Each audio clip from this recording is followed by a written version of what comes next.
your colleagues from House Justice Committee is replying back saying na if the camp believes that Madriaga is a weak link, why not humarap na lang daw po sa hearing? Your reaction, sir? Well, exactly yun ano. Kasi yun nga sinasabi ko, kung isang tao talaga ay inosente sa lahat ng mga aligasyon, madali lang naman talagang sagutin yun. In fact, kung kung yung isang inosente na tao, mas wini-welcome niya yung ganitong opportunity.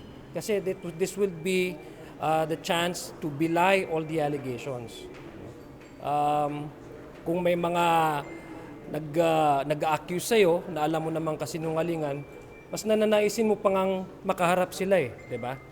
Para may pamapatunayan sa mga tao, sa publiko, na yung nagsasalita ay sinungaling at yung mga hinahaing niyang reklamo ay puros kasinungalingan lang.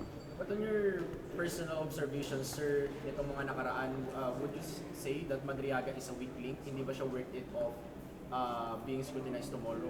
The issue really is that the affidavit of Madriaga is included or was included in the complaint by the third and the fourth complaint.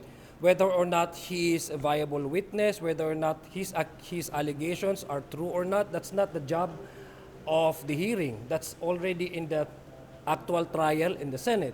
Ang sa amin lang is kung ano yung nandun sa aligasyon, merong material na verification na yung sinasabi doon sa aligasyon ay may mapapatunayang mayroong hawak ang ating mga ahensya. At yung mga allegations, makukollaborate nila ng available na kumbaga available na ebidensya.